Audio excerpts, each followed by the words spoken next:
श्रीमद् भगवद गीता अध्याय 12 श्लोक 8, 9, 10, 11। मय्येव मनः आधत्स्व मयि बुद्धिं निवेशय निवसिष्यसि मय्येव अतोर्ध्वं न संशयः अथ चित्तं समाधातुं न शक्नोषि मयि स्थिरम् अभ्यास योगेन ततो मामिच्छाप्तुं धनंजय अभ्यासेऽपि असमर्थोऽसि मत्कर्म परमो भव मदर्थमपि कर्माणि कुर्वन् सिद्धिमवाप्स्यसि अथैतदपि शक्तोऽसि कर्तुं मद्योगमाश्रितः सर्वकर्मफलत्यागं ततः कुरु यतात्मवान्। भगवद गीता के इन चारों श्लोकों पर ध्यान दें कि इनमें भगवान श्री कृष्ण अर्जुन से क्या कह रहे हैं। भगवान यहाँ ईश्वर तक पहुँचने के साधनों को एक अवरोही क्रम में समझा रहे हैं। पहला कदम, भगवान सबसे पहले कहते हैं मय्येव मन आधत्स्व, अर्थात अपना मन पूरी तरह से मुझ में लगाओ। ये ईश्वर प्राप्ति की सबसे ऊंची सीढ़ी है। दूसरा कदम, यदि तुम ऐसा नहीं कर सकते तो भगवान एक सीढ़ी नीचे उतरकर कहते हैं कि अभ्यास योग करो। तीसरा कदम, अगर तुम्हें अभ्यास करना भी संभव न लगे तो भगवान एक और कदम नीचे आकर कहते हैं कि मदर्थम कर्म, अर्थात केवल मेरे ईश्वर के लिए कर्म करना शुरू करो। चौथा और अंतिम कदम, और यदि तुम्हारे लिए ये करना भी संभव न हो तो अंत में वे कहते हैं सर्व कर्म फल त्यागम ततः कुरु यतात्मवान, अर्थात अपने मन को संयमित करके अपने सभी कर्मों के फलों का त्याग कर दो।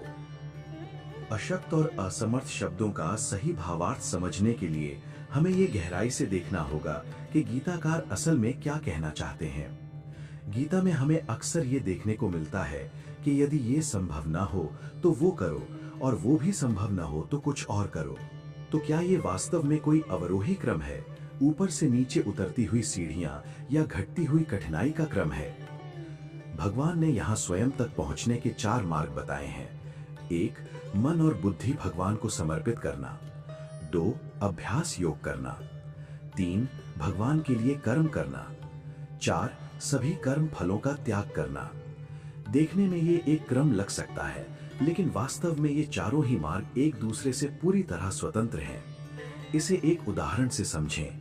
यदि मुझे विज्ञान का क्षेत्र पसंद नहीं है या मेरा उस ओर झुकाव नहीं है तो मैं आर्ट्स के क्षेत्र में चला जाता हूँ। इसमें मेरी कोई बौद्धिक अक्षमता या असमर्थता नहीं है, बल्कि ये केवल मेरी रुचि की भिन्नता है। मुझे भाषाओं से प्रेम है, इसलिए मैं उन्हें पढ़ता हूँ। एक और उदाहरण ले, जैसे अगर दूध ना पचे तो छाछ पी लो, और छाछ भी ना पचे तो उसमें पानी मिलाकर उसे पचने लायक बना लो। तो क्या भगवान भी इसी तरह हमें एक के बाद एक आसान रास्ते दिखा रहे हैं? बिल्कुल नहीं। भगवान असल में ये कह रहे हैं कि तुम्हारी जिस मार्ग में रुचि हो तुम उसे चुनो, आगे का मार्ग मैं स्वयं संभाल लूंगा। एक बार ये तय हो जाए कि हमें सगुण उपासना के माध्यम से भगवान तक पहुंचना है, तो उसके बाद वहां तक पहुंचने का मार्ग हमें अपनी प्रकृति के अनुसार चुनना होता है। ये चारों ही मार्ग अपने आप में कठिन भी हैं और सरल भी। भगवान का ये अभिप्राय बिल्कुल नहीं हो सकता कि एक मार्ग दूसरे से आसान है इसलिए उसे चुन लो। ऐसा इसलिए क्योंकि क्रम के अनुसार जो सबसे आसान रास्ता कर्म फल का त्याग बताया गया है, असल में वही सबसे अधिक कठिन है। कर्मों के फल का त्याग करना कोई आसान बात नहीं है। पहले मार्ग में भगवान हमसे हमारा मन और बुद्धि मांगते हैं, लेकिन इन शब्दों का वास्तव में क्या अर्थ है? भगवान क्या कहना चाहते हैं? अगर कोई कहे पैसे दो तो बात तुरंत समझ में आ जाती है और इंसान पैसे निकालकर दे देता है, लेकिन मन देने का वास्तविक अर्थ है भगवान को ही संकल्प कर्ता मान लेना। इसी तरह बुद्धि का काम निर्णय लेना है, अतः बुद्धि सौंपने का अर्थ ये स्थिति लाना है कि निर्णय करने वाले भगवान ही हैं, मैं नहीं। मनुष्य को चाहिए कि वो संकल्प विकल्प और निर्णय करने वाले अपने इन दोनों उपकरणों मन और बुद्धि को पूरी तरह शांत करें। इस तरह मन बुद्धि को शांत करके जब व्यक्ति अपनी एकाग्रता बढ़ाते हुए आगे बढ़ता है तो एक समय ऐसा आता है जब उसका चित्त भगवान की मूर्ति में पूरी तरह तल्लीन हो जाता है। तल्लीनता के बाद वो मूर्ति भी अपने आप विलीन हो जाती है और तब मनुष्य पूर्णता की अनुभूति तक पहुंच सकता है। भगवान कहते हैं, मुझ में मन लगाओ। ये तभी संभव है जब मन अभेद ज्ञान से युक्त हो। जब अभेद ज्ञान प्राप्त होता है तभी मन और बुद्धि वास्तव में भगवान को सौंपे जा सकते हैं। हम मुश्किल से 1 सेकंड के लिए अपना ध्यान एकाग्र कर पाते हैं। इतने कम समय में हम इसके गहरे रहस्य को कैसे समझ सकते हैं? जो लोग आधे आधे घंटे तक अपना चित्त एकाग्र कर सकते हैं, वे ही इसका वास्तविक आनंद लूट पाते हैं। यदि आप एकाग्र और अभेद ज्ञान से युक्त अपना मन भगवान को सौंपना चाहते हैं, तो इसके लिए मुख्य रूप से 2 बातें करनी होंगी। मन के भीतर मौजूद आत्म केंद्रितता यानी अहंकार को कम करना और मन में भगवान के प्रति भाव और निष्ठा को बढ़ाना। जब आप ये दोनों कार्य करेंगे तो आपका चित्त स्वतः एकाग्र होने लगेगा। हो सकता है कि महान तत्वज्ञानी अपने गहरे अध्ययन के माध्यम से अपनी आत्म केंद्रितता कम कर लेते हों और पूरे संसार में प्रकृति के दर्शन करके उनकी भावुकता भी बढ़ जाती हो, लेकिन एक आम इंसान के लिए ये सब करना इतना आसान नहीं है। यहाँ तक कि उन तत्वज्ञानियों के लिए भी अपने चित्त को हमेशा स्थिर और तरोताजा बनाए रखना बहुत कठिन होता है। इसलिए अभ्यास योग का मार्ग एक ऐसा रास्ता है जिसमें व्यक्ति को लगातार अपना चित्त एकाग्र करते हुए आध्यात्मिक ऊंचाइयों की ओर बढ़ना होता है। हमें अपने चित्त को ऐसा साधना है कि मन, बुद्धि और अहंकार सब विलीन हो जाएं।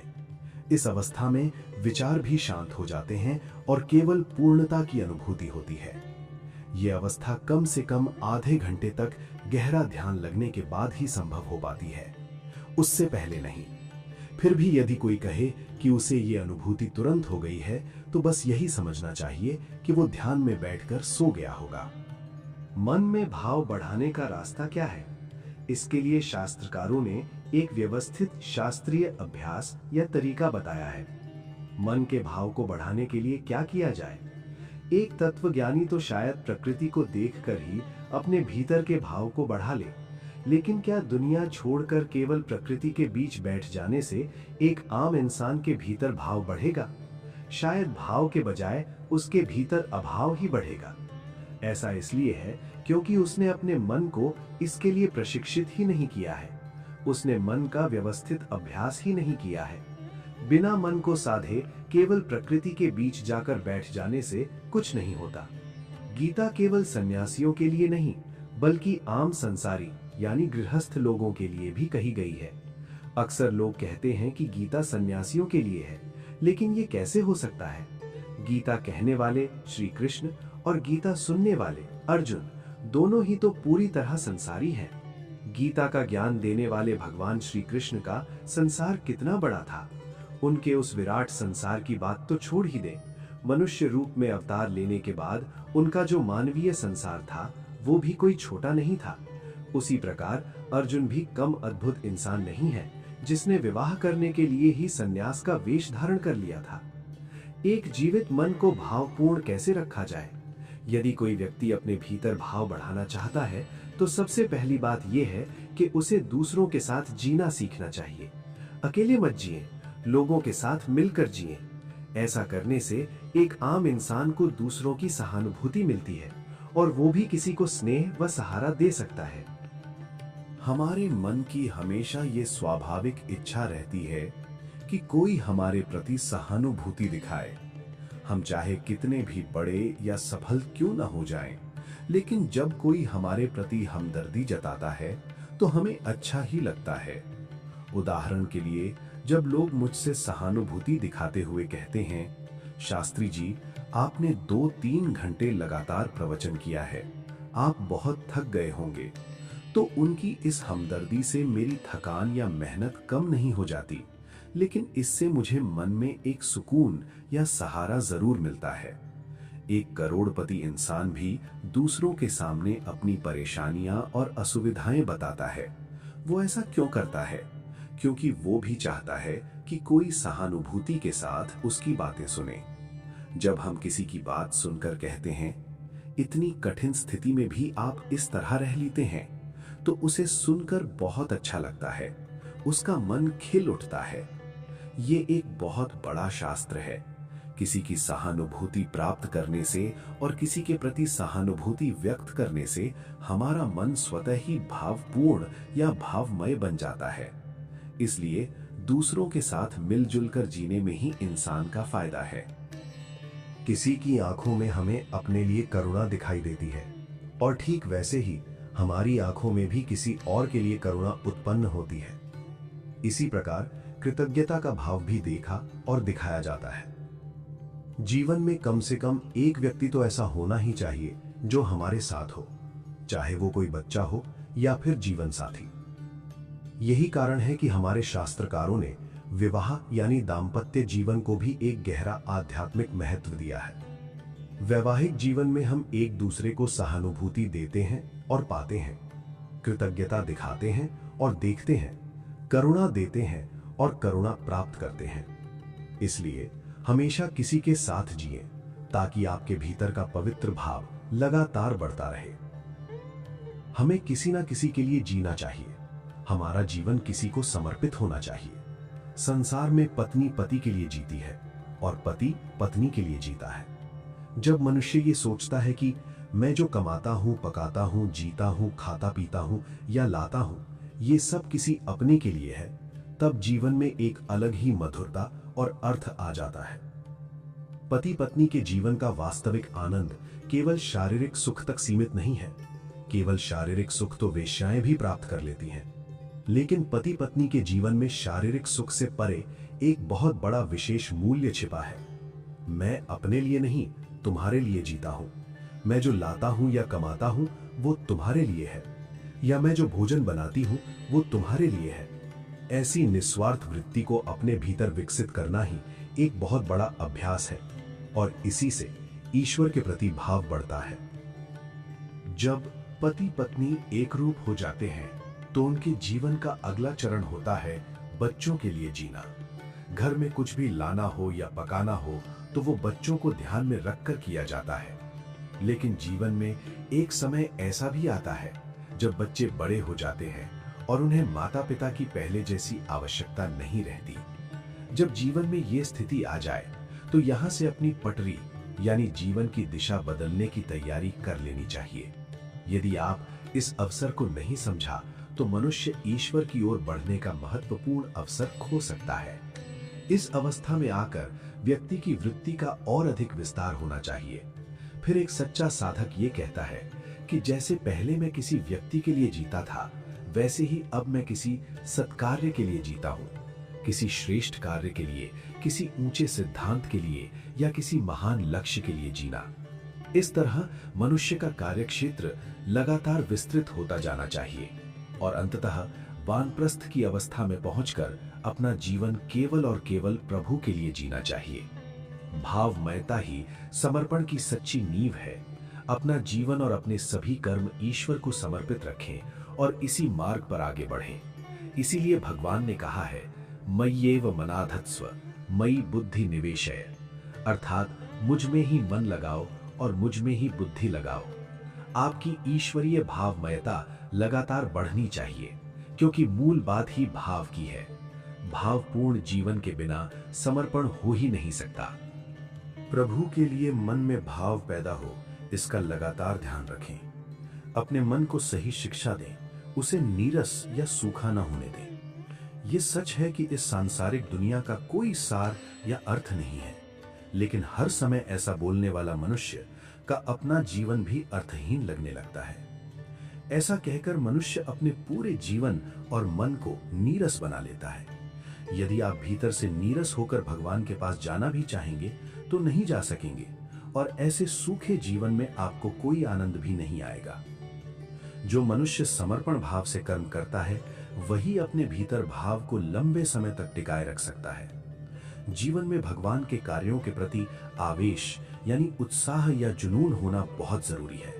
अपने मन को इसके लिए तैयार करें। मन में ये जुनून होना चाहिए कि मैं प्रभु के कार्य में तुरंत कूद पड़ूंगा, भगवान का काम खुशी खुशी अपने हाथों में लूंगा।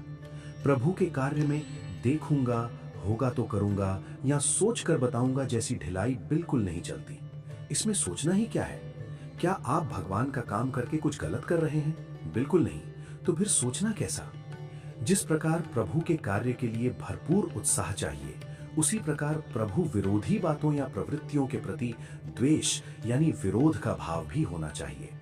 अपने मन को ऐसा ही प्रशिक्षण दें। जिस व्यक्ति के भीतर न तो किसी श्रेष्ठ कार्य के लिए जुनून पैदा होता है और न ही बुराई के प्रति द्वेष, ऐसे कमजोर मन वाले का ईश्वर से संयोग यानी मिलन नहीं हो पाता। जब तक भक्ति का गहरा नशा न चढ़े और भक्ति से मन पूरी तरह मतवाला न हो जाए, तब तक सच्चा समर्पण संभव नहीं है। भगवान तक पहुंचने का ये रास्ता बहुत ही सुंदर, सरल और मनमोहक है। इस मार्ग पर जगह जगह ऐसी व्यवस्था की गई है कि आपको बिना किसी भारी परेशानी के आगे बढ़ने का रास्ता मिल जाए, लेकिन इसके लिए मन का विकास होना अत्यंत आवश्यक है। भगवान के लिए मन में गहरी तल्लीनता आनी ही चाहिए। यदि भगवान के प्रति ऐसी तल्लीनता आ जाए तो हमारी अपनी मानसिक स्थिति यानी मनोभूमि के अनुसार ही गीता में हमारे लिए अगला मार्ग अथ चित्तम समाधातुम बताया गया है। भगवान ईश्वर प्राप्ति का दूसरा मार्ग दिखाते हैं। हमारा विकास, हमारी रुचि, हमारे पूर्व जन्मों के संस्कार और हमारा वातावरण, इन सभी बातों को ध्यान में रखकर हमें स्वयं ये तय करना होता है कि हमें कौन सा मार्ग चुनना है। भगवान कहते हैं, तुम अभ्यास करो, अर्थात अपने चित्त को एकाग्र करने का अभ्यास करो। बिना अभ्यास के चित्त एकाग्र नहीं होता। क्या मयि एव मन आधत्स्व वाली उच्च स्थिति बिना अभ्यास के ही आ सकती है? क्या बिना अभ्यास के मन अपने आप ही भगवान में लग सकता है? यदि ऐसा कभी होता भी है तो उसे केवल एक संयोग या आकस्मिक घटना ही माना जाएगा। लेकिन साधना और मुक्ति के मार्ग में संयोग या अचानक होने जैसी कोई चीज नहीं होती। ये तो पूरी तरह से एक सुव्यवस्थित, शास्त्रीय और तर्कसंगत प्रक्रिया है। अपनी वृत्ति को बदलना ही वास्तव में अभ्यास कहलाता है। हम आमतौर पर अभ्यास योग का सरल अर्थ केवल चित्त की एकाग्रता का अभ्यास मान लेते हैं। तो फिर क्या मयि एव मन आधत्स्व वाली स्थिति में चित्त की एकाग्रता की आवश्यकता नहीं होती? बिल्कुल होती है, लेकिन यहाँ दूसरे मार्ग में अभ्यास का अर्थ थोड़ा अलग है। यहाँ अभ्यास का अर्थ है अपनी वृत्ति को बदलना। यदि हमारा संबंध उस अतीन्द्रिय शक्ति से नहीं जुड़ पा रहा है, हमारे भीतर भावों का आवेश नहीं आ रहा है, प्रेम नहीं छलक रहा है या भक्ति का गहरा नशा नहीं चढ़ रहा है, तो ऐसी स्थिति में क्या किया जाए? यदि तुमसे ये सब नहीं हो पा रहा है, तो भगवान कहते हैं कि तुम दूसरा रास्ता अपनाओ। वो रास्ता कौन सा है? अपनी वृत्ति बदलो, अपनी बुद्धि बदलो, एक सात्विक व दैवीय जीवन जियो। और जो लोग ईश्वर के प्रति पूरी तरह समर्पित, ईश्वर निष्ठ हैं, उनके साथ मित्रता करो। ये सभी अभ्यास की ही अलग अलग मार्ग और साधन हैं। इस स्थिति में केवल चित्त को एकाग्र करने का अभ्यास ही पर्याप्त नहीं होता। तत्व ज्ञान की दृष्टि से गहराई में जाकर देखा जाए तो यदि कोई सबसे बड़ा प्रश्न या समस्या हमें सताती है तो वो है कर्तृत्व का प्रश्न। जीवन में इसी कर्तापन के अहंकार के कारण हम और भगवान एक दूसरे से दूर होते चले जाते हैं। जीवन में सबसे बड़ा प्रश्न कर्तृत्व अर्थात मैं ही सब करने वाला हूं के अहंकार का है। उदाहरण के लिए, जब आप घर का दरवाजा बंद करने लगते हैं तो एक छोटा बच्चा तुरंत कहता है, पिताजी मैं करूंगा, मैं करूंगा। ये मन की एक स्वाभाविक भावना है। सच तो ये है कि जब तक इंसान को मैं करने वाला हूं ये एहसास नहीं होता, तब तक उसे कर्म करने में मजा ही नहीं आता। जब ये कर्तापन का भाव हावी हो जाता है तो इंसान ये सोचने लगता है कि जो अच्छा हुआ वो मेरा किया हुआ है और जो बुरा हुआ वो किसी और का। ऐसी स्थिति में इंसान अपने मन को ये कहकर समझा लेता है कि अच्छा काम मैंने किया है और बुरा काम भाग्य के कारण हुआ है। इसलिए सबसे पहले अपनी ये वृत्ति बदले कि मैं करने वाला हूं।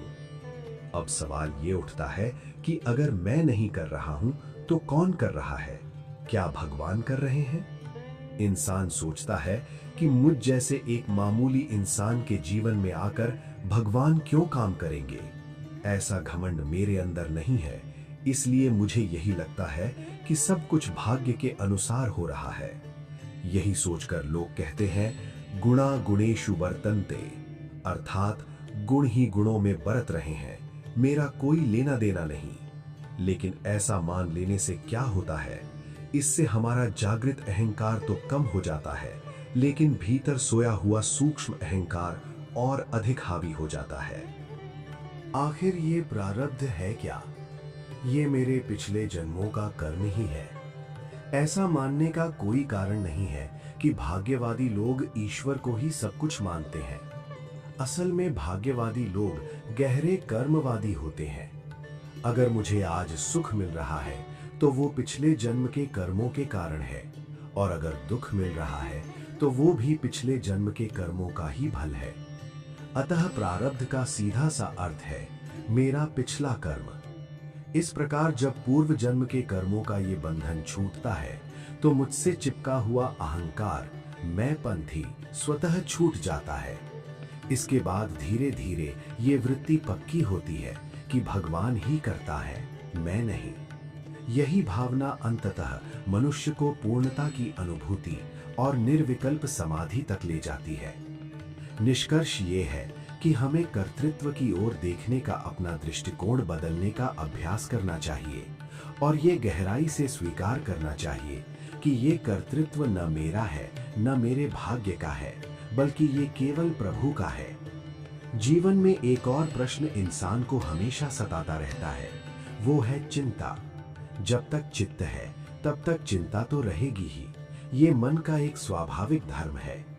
उदाहरण के लिए बच्चा अगर 2 मिनट लेट हो जाए तो माँ बाहर खड़ी होकर राह देखने लगती है कि वो 3 बजे आने वाला था, अभी तक क्यों नहीं आया। मन में तरह तरह की चिंताएं पैदा होने लगती हैं। ये उसका स्वभाव है।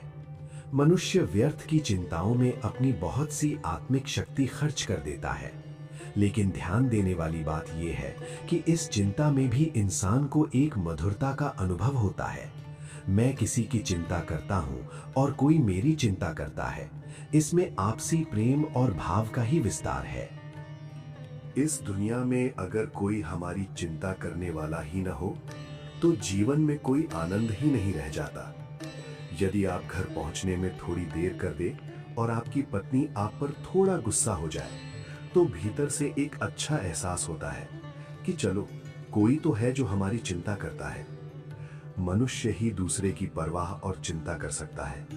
ये चिंता करना और किसी के द्वारा आपकी चिंता किया जाना मानव जीवन का एक बहुत बड़ा आनंद और सौभाग्य है। अभ्यास योग को अपनी चिंता में कैसे लागू करें, इसकी शुरुआत सबसे पहले स्वयं की चिंता करने से होती है। जरा सोचिए, इतने वर्ष तक जीवन जिया तो क्या केवल अपने स्वार्थ के लिए? जन्म लेकर आखिर हमने किया ही क्या है, इस पर विचार करें। भर्तृहरि के नीति शतक का ये प्रसिद्ध श्लोक इस स्थिति को बहुत ही सटीकता से दर्शाता है। न ध्यातम पदमीश्वरस्य विधिवत संसार विच्छित्तये स्वर्ग द्वार पाटन पटुर धर्मोपि नोपार्जितः नारी पीन पयोदरोरु युगलम स्वप्नेपि नालिंगितम मातुः केवलमेव यौवन वनच्छेदे कुठारा वयम।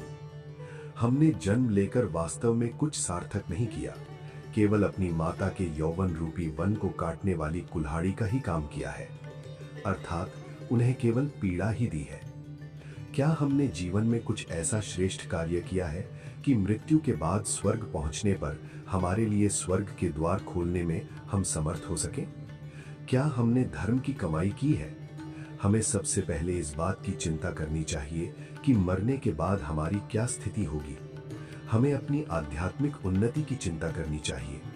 इसके बाद जीवन में पुण्य, कल्याण, यश और अपनी श्रेष्ठ परंपराओं की चिंता करनी चाहिए।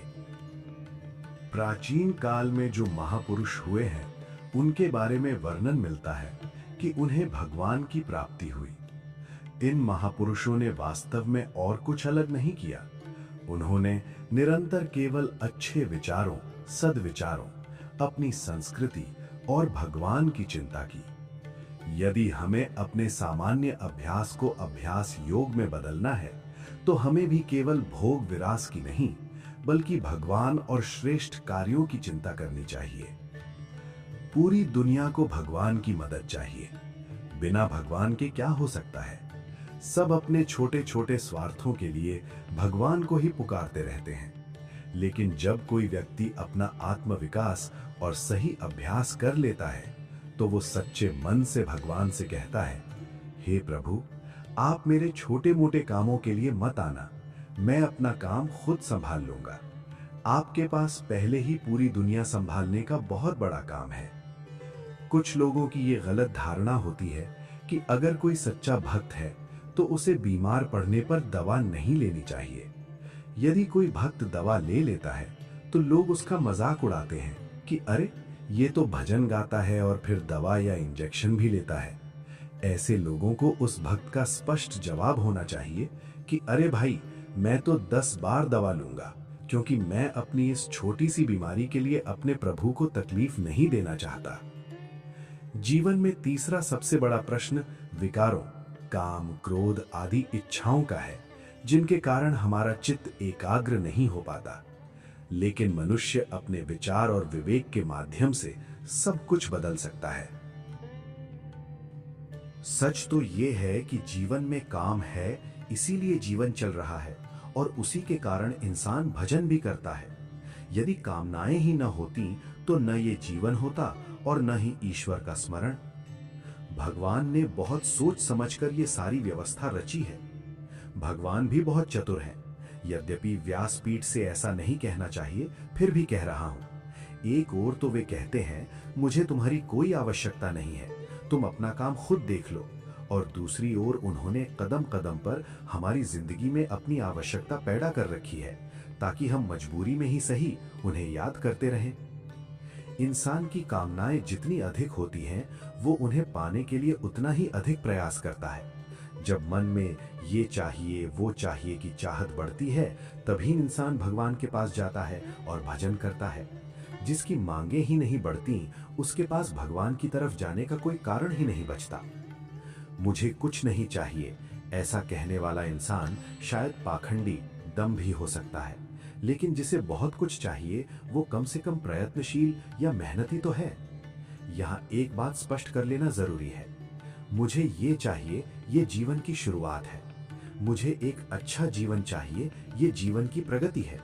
लेकिन भक्ति की सबसे ऊंची अवस्था वो है जहां भगवान से भी कुछ नहीं मांगना होता। आम इंसान विकारों के सहारे ही जीता है।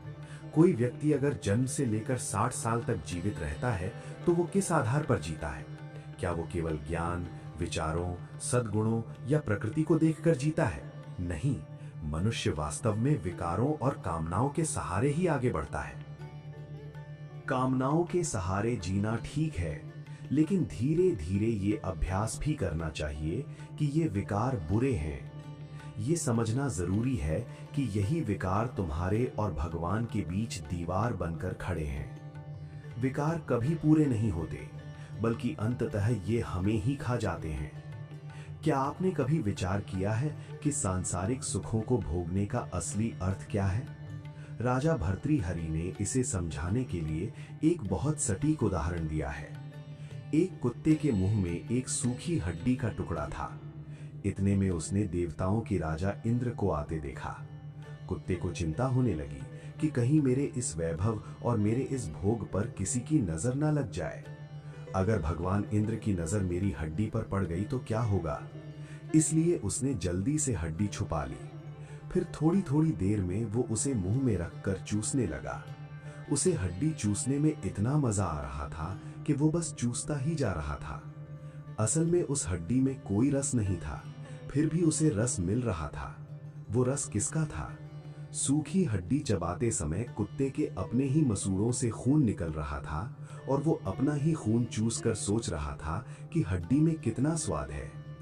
ठीक यही स्थिति सांसारिक सुख भोगने वाले मनुष्य की है। भोगा न भुक्ता वयमेव भुक्ता, तपो न तप्तं वयमेव तप्ताः, कालो न यातो वयमेव याताः, तृष्णा न जीर्णा वयमेव जीर्णाः। अर्थात हमने संसार के भोगों को नहीं भोगा, बल्कि भोगों ने ही हमें भोग लिया है, खा लिया है। हमने तपस्या नहीं की, बल्कि हम स्वयं ही ताप से, दुखों से तप गए हैं। समय नहीं बीता, बल्कि हम ही बीत गए हैं। हमारी तृष्णा कभी बूढ़ी नहीं हुई, बल्कि हम स्वयं बूढ़े हो गए हैं। इसके बाद साधक के जीवन में एक ऐसी स्थिति भी आती है जहां वो डर जाता है। वो एक डरे हुए चूहे की तरह दुनिया में छुपता फिरता है। वो लोगों से ज्यादा मिलता जुलता नहीं कि कहीं किसी से राग द्वेष न बढ़ जाए। वो स्त्रियों को नहीं देखता कि कहीं मन में विकार न पैदा हो जाए। इस तरह डर डर कर जीने में कोई बुद्धिमानी नहीं है। इसलिए भगवान ने अभ्यास योगेन ततो अभ्यास योग का मार्ग बताया है। लगातार अभ्यास करते करते जीवन में एक दिन ऐसा आता है जब मनुष्य के ये विकार भी ईश्वर के दिए हुए प्रसाद के रूप में इस्तेमाल होने लगते हैं। क्रोध भी करो तो वो प्रेम को व्यक्त करने के लिए होना चाहिए, अपने स्वार्थ के लिए नहीं। अपने मन को ऐसा अभ्यास कराओ। प्राचीन काल के ऋषियों को बहुत क्रोध आता था, लेकिन आज के एक सामान्य संसारी व्यक्ति को कभी क्रोध नहीं आता। वो किसी पर गुस्सा ही नहीं करता। गहराई से देखा जाए तो गुस्सा न करने की ये स्थिति एक भयंकर विकृति, दोष है। ऐसा कैसे हो सकता है कि कोई कभी गुस्सा ही न करे? व्यापारी अपने स्वार्थ और नुकसान के डर से गुस्सा नहीं करता। ऋषियों को भी गुस्सा आता था, लेकिन उनका क्रोध अपने निजी स्वार्थ के लिए नहीं था। उनका भाव ऐसा होता था कि मैं रावण पर क्रोधित हूं, लेकिन क्यों? हे प्रभु, इसलिए क्योंकि उसने आपका कार्य बिगाड़ा है, मेरा कुछ नहीं बिगाड़ा। इस प्रकार क्रोध की ओर देखने का अपना दृष्टिकोण बदलिए। हमारी इंद्रियां स्वभाव से भोगवादी हैं, सुखों के पीछे भागने वाली। अभ्यास द्वारा उन्हें भाववादी यानी ईश्वर के भाव से युक्त बनाइए। हमारी आंखों में हमेशा कुछ न कुछ पाने की आशा और गुलामी है, जिसके कारण उनमें एक लाचारी दिखाई देती है। इसे बदलिए और दूसरों के प्रति करुणा व दया का भाव पैदा कीजिए। इससे हमारी आंखों में एक सच्ची तृप्ति यानी संतुष्टि आएगी। आंखों में संतुष्टि और प्रसन्नता आने के बाद भगवान के प्रति प्रेम से युक्त सच्ची तृप्ति और प्रसन्नता भी आनी चाहिए। मेरे कहने का तात्पर्य यह है कि समझदारी से और अपनी बुद्धि का सही उपयोग करके जीवन को देखने का ये दूसरा मार्ग है। यदि पहले मार्ग पर चलते हुए अभ्यास में आपकी रुचि या तल्लीनता न बन पा रही हो, तो ये दूसरा रास्ता अपनाना चाहिए। लेकिन इसका ये अर्थ बिल्कुल नहीं है कि ये मार्ग पहले वाले से कमतर या छोटा है। यदि हम अभ्यास करते हुए जीवन के प्रति अपना दृष्टिकोण पूरी तरह से बदल लें, तो भगवान जहां भी होंगे उन्हें आकर हमें संभालना ही पड़ेगा। यदि हमारे लिए उपर्युक्त बौद्धिक विकास और अंतर्मुखता संभव ना हो पा रहा हो, तो भगवान हमारे लिए तीसरा मार्ग बताते हैं, केवल भगवान के लिए कार्य करना।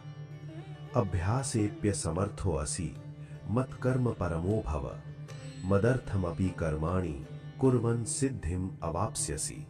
अर्थात यदि तुम अभ्यास करने में भी असमर्थ हो, तो केवल मेरे लिए कर्म करने को ही अपना परम लक्ष्य बना लो। मेरे लिए कर्मों को करते हुए भी तुम सिद्धि को प्राप्त हो जाओगे। इस श्लोक में आए असमर्थ शब्द का अर्थ किसी हीनता या कमजोरी से नहीं लेना चाहिए। इसका ये अर्थ भी बिल्कुल नहीं है कि ये मार्ग पहले बताए गए रास्तों से अधिक आसान है, बल्कि इसका सीधा सा अर्थ ये है कि ये एक अलग रास्ता है। चूंकि पहले बताए गए मार्ग हर किसी की मनोवृत्ति या रुचि के अनुकूल नहीं हो सकते, इसलिए भगवान ने ये एक अलग रास्ता बताया है। मनुष्य को चाहिए कि वो भगवान के कार्य करने में लग जाए। जो व्यक्ति भगवान के लिए कर्म करता है वो अर्जुन के समान है। जरा सोचिए, अर्जुन ने क्या किया था। पूरे महाभारत में हमें कहीं भी ये पढ़ने को नहीं मिलता कि अर्जुन ने दिनों दिन बैठकर संप्रज्ञात या असंप्रज्ञात समाधि लगाई हो। फिर भी बिना किसी समाधि के अर्जुन को भगवान के विश्व रूप के दर्शन प्राप्त हुए, क्योंकि वो निरंतर भगवान के कार्य में लगा हुआ था। जो लोग भगवान का कार्य करते हैं, चिंतनशील बनते हैं और अपनी स्थिर बुद्धि तथा अटूट श्रद्धा से समाज को श्रेष्ठ विचार देते हैं, हमारे शास्त्रों में ऐसे लोगों को मुख्य रूप से 3 प्रकार का बताया गया है: ब्रह्मर्षि, राजर्षि और देवर्षि। ब्रह्मर्षि क्या करते हैं? वे गहरा चिंतन करते हैं और समाज को अनन्य श्रेष्ठ विचार प्रदान करते हैं। उनके पास एक स्थिर बुद्धि और अचल श्रद्धा होती है। वे अपने ब्रह्म रूप दिव्य विचारों से पूरे समाज को निरंतर प्रेरणा देते रहते हैं। ऐसे ही ब्रह्मर्षियों के मार्गदर्शन में समाज मंगलमय और कल्याणकारी कार्यों में प्रवृत्त होता है। चिंतनशील ब्रह्मर्षि समाज को बदलने वाले जो दिव्य और मंगलमय विचार देते हैं, राजर्षि उन विचारों को अपने जीवन और शासन में उतारते हैं। राजर्षि सत्ता और संपत्ति तो प्राप्त करते हैं, लेकिन उसका उपयोग केवल भगवान और समाज के कार्यों के लिए करते हैं। इसे एक उदाहरण से समझें। रघुकुल यानी रघुवंश के राजाओं ने भी राज्य प्राप्त किया था और क्रूर शासक तैमूर लंग ने भी सत्ता हासिल की थी, लेकिन दोनों का मूल्य एक समान नहीं हो सकता। ये टके सेर भाजी, टके सेर खाजा, अर्थात अच्छे बुरे सबको एक ही तराजू में तौलना जैसी बात नहीं है। भले ही दोनों शासक थे, लेकिन दोनों के आदर्शों में जमीन आसमान का अंतर है। एक तरफ रघुकुल के राजा राजर्षि यानी संत समान राजा हैं, जो सत्ता का उपयोग ईश्वरीय कार्य के लिए करते हैं, और दूसरी तरफ ऐसे राजा भी हुए हैं जिनका स्तर अत्यंत स्वार्थी और गिरा हुआ था। एक राजर्षि को सत्ता और संपत्ति केवल भगवान का कार्य पूरा करने के लिए चाहिए होती है। श्री सूक्त में प्रार्थना की गई है, विश्व की सारी संपत्ति मुझे प्रदान करे, मेरे घर में अनपगामिनीम लक्ष्मीम अर्थात कभी साथ न छोड़ने वाली स्थायी लक्ष्मी खूब आए। अश्वपूर्वाम रथ मध्याम हस्तिनाद प्रबोधिनीम अर्थात घोड़ों, रथों और हाथियों की ध्वनि के साथ, गाजे बाजे के साथ लक्ष्मी पधारे। लेकिन ये सब किस लिए? क्योंकि भगवान के महान कार्यों को संपन्न करने के लिए वैभव यानी संपत्ति की आवश्यकता होती है। मनुष्य को अपना सारा वैभव प्रभु के कार्यों के लिए न्यौछावर करने के लिए हमेशा तत्पर रहना चाहिए। समाज की सोच बड़ी अजीब है। जो व्यक्ति केवल पैसा और स्वार्थ पूरा करने के लिए भगवान के पास जाता है, लोग उसे धार्मिक और अच्छा इंसान कहते हैं। लेकिन इसके विपरीत जो व्यक्ति भगवान के कार्यों को पूरा करने के लिए व्यापार या व्यवसाय करता है, लोग उसे अव्यावहारिक यानी इम्प्रैक्टिकल मान लेते हैं। लोग क्या कहते हैं, इस पर ध्यान न देकर हमें इन दोनों के बीच के गहरे अंतर को समझना चाहिए। जरा सोचिए, क्या सिर्फ पैसा पाने की लालसा से तपस्या करने वाले और सुबह से शाम तक मंदिर में दर्शन करने वाले को सच्चा धार्मिक कहा जाना चाहिए, या फिर उस व्यक्ति को सही मायनों में श्रेष्ठ माना जाए जो भगवान के बड़े बड़े कार्य करने के लिए पूरी लगन से व्यापार कर रहा है? बाहरी दिखावे और आंतरिक भाव, इन दोनों में जमीन आसमान का अंतर है। सच्चा राजर्षि वो है जिसके भीतर ये 3 विशेषताएं होती हैं। वो कभी अपने निजी स्वार्थ के लिए वैभव इकट्ठा नहीं करता। धन संपत्ति मिल जाने पर भी उसके भीतर रत्ती भर भी अहंकार नहीं आता। वो बिना किसी दिखावे के इस तरह से भगवान का कार्य करता है कि लोगों को कानों कान खबर भी ना हो। जब एक राजर्षि भगवान से प्रार्थना करता है तो उनका संवाद कुछ ऐसा होता है। राजर्षि भगवान से कहता है कि हे प्रभु, मुझे वैभव चाहिए, पैसा चाहिए, संपत्ति चाहिए। भगवान कहते हैं, ऐसा क्यों? क्या अब तुम्हारे भीतर भी धन वैभव का लोभ जाग गया है? राजर्षि कहता है, मुझे लोभ के बारे में कुछ नहीं पता, लेकिन मैं इतना जरूर जानता हूं कि आपका कार्य अच्छी तरह से पूरा करने के लिए मुझे इस वैभव की आवश्यकता है। इसका भाव यह है कि एक श्रेष्ठ साधक धन मांगता तो है, लेकिन अपने भोग के लिए नहीं, बल्कि समाज और ईश्वर की सेवा के लिए। एक व्यक्ति को बचपन से पालने पोसने वाले अपने सेठ से बहुत प्रेम था। सेठ की एक बहुत बड़ी दुकान थी। उस व्यक्ति को हमेशा लगता था कि दुकान संभालने में सेठ जी को बहुत तकलीफ उठानी पड़ती है। जब वो थोड़ा बड़ा हुआ और काम सीख गया तो उसने सेठ से कहा, सेठ जी, आप बहुत कष्ट उठाते हैं, अब से आपका सारा कामकाज मैं संभालता हूँ, आप शांति से आराम करें। इस पर सेठ ने कहा, मैंने तो तय किया है कि अपना सारा कारोबार अपने दामाद के हाथों में सौंपूंगा। ये सुनकर उस व्यक्ति ने तुरंत कहा, तो फिर मुझे ही अपना दामाद बना लीजिए।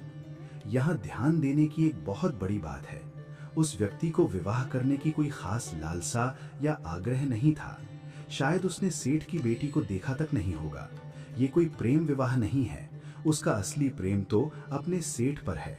उसकी एकमात्र इच्छा सेठ को काम के बोझ से मुक्त यानी निवृत्त करने की है, और इसके लिए उसे जो भी करना पड़े वो करने को तैयार है। ठीक इसी दृष्टांत की तरह एक राजर्षि भगवान से वैभव यानी धन संपत्ति क्यों मांगता है? क्या उसे धन से कोई आसक्ति हो गई है? बिल्कुल नहीं। उसकी मांग केवल इतनी होती है, प्रभु केवल आपके कार्य पूरे करने के लिए मुझे वैभव, सत्ता और अधिकार दीजिए। ऐसे निस्वार्थ भाव को देखकर भगवान को भी उसे ये सब देने के लिए दौड़े आना पड़ता है। अर्जुन इसका एक बहुत बड़ा उदाहरण है। अर्जुन ने अपने खून की एक एक बूंद केवल भगवान के लिए बहा दी। एक मराठी भावगीत में भी गाया गया है, धन्य अर्जुनाची भक्ति, जानसा सारथी भगवान। अर्जुन के भीतर रत्ती भर भी बेईमानी या खोट नहीं थी। उसने जो भी वैभव प्राप्त किया या महान अश्वमेध यज्ञ भी किया, वो सब केवल और केवल भगवान के लिए ही किया। लेश मात्र भी स्वार्थ ना रखने वाले ऐसे ही निरहंकारी महापुरुष राजर्षि कहलाते हैं। तीसरे प्रकार के साधक देवर्षि होते हैं। देवर्षि के पास कोई भौतिक वैभव यानी धन संपत्ति नहीं होता। वे धन कमाने के लिए अपनी बुद्धि का प्रयोग बिल्कुल नहीं करते। आखिरकार वैभव पाने के लिए भी दुनिया में कुछ न कुछ प्रपंच या जोड़ तोड़ तो करना ही पड़ता है, वरना वैभव मिलेगा कहां से? ऐसे देवर्षि सीधे लोगों के हृदय तक पहुंच जाते हैं। इन देवर्षियों के आचार्य नारद मुनि हैं। नारद मुनि देवताओं के पास जाते हैं, दानवों के पास जाते हैं और मनुष्यों के बीच भी जाते हैं। वे हर जगह विचरण करते हैं। ऐसी कोई जगह बाकी नहीं रहती जहां वे ना जाते हों। देवर्षियों को किसी पर अपना प्रभुत्व यानी अधिकार या रौब जमाने की कोई इच्छा नहीं होती। वे सबके साथ सहजता से घुल मिल जाते हैं। एक देवर्षि का मुख्य कार्य प्रभु के श्रेष्ठ विचारों को लेकर जन जन तक, हर एक झोपड़ी झोपड़ी तक पहुंचाना होता है। इंसान के भीतर भले ही कोई बुराई हो तो चल जाएगा, लेकिन उसे कभी बेईमान नहीं होना चाहिए। उदाहरण के लिए दुनिया का सबसे पहला यानी आदि ग्रंथ रामायण लिखने वाले महर्षि वाल्मीकि भी पहले एक बड़े लुटेरे यानी डाकू ही थे। फिर भी वे महान बने क्योंकि उनमें बेईमानी नहीं थी।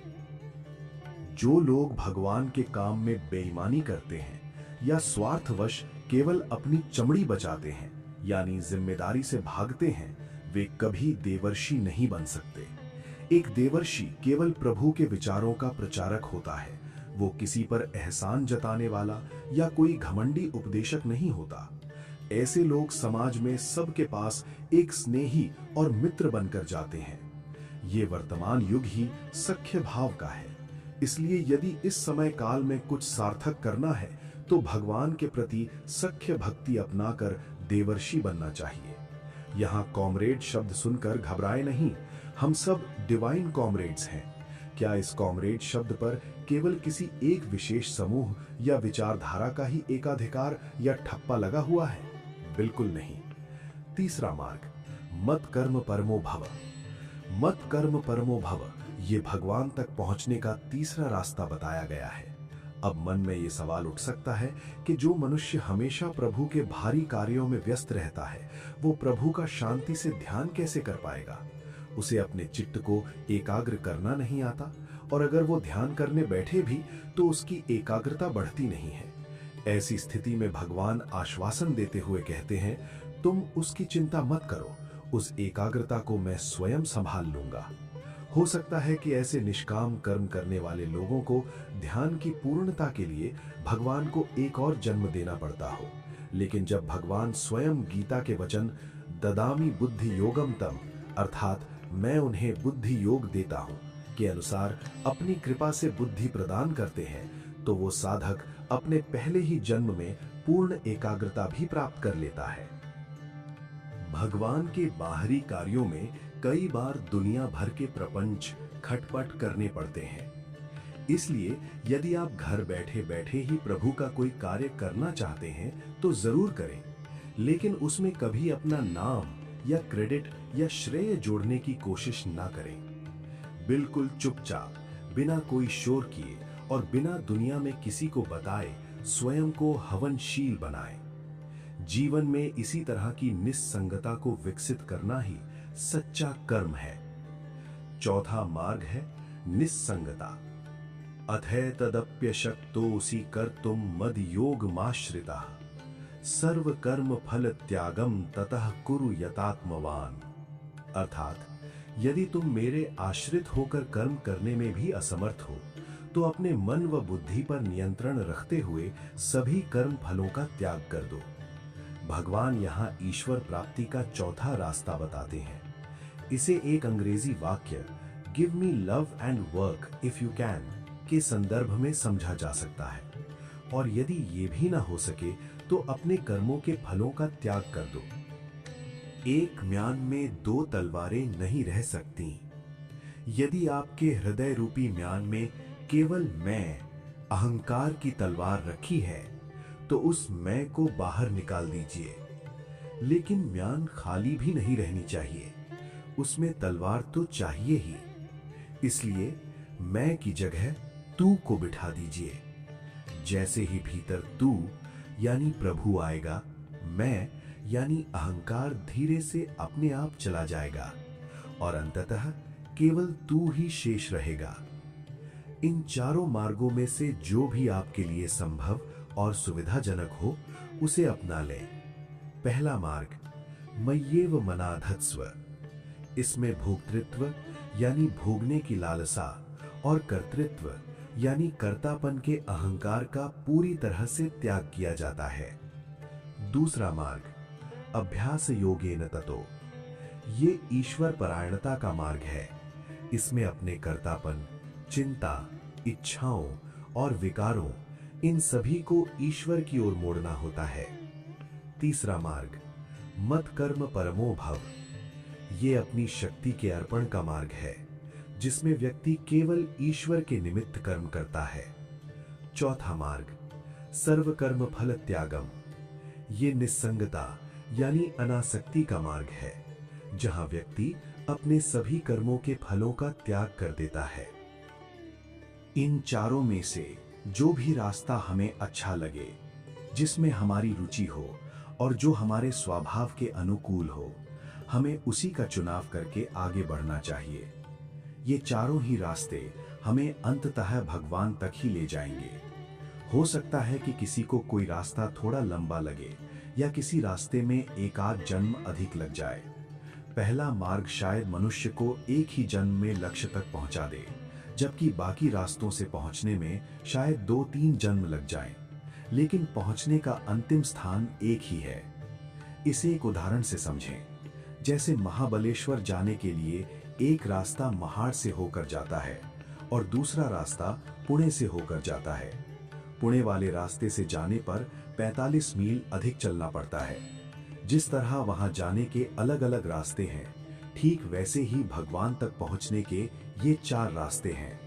हमें इन चारों रास्तों का अच्छी तरह अध्ययन करके अपने लिए कोई एक उपयुक्त रास्ता चुन लेना चाहिए।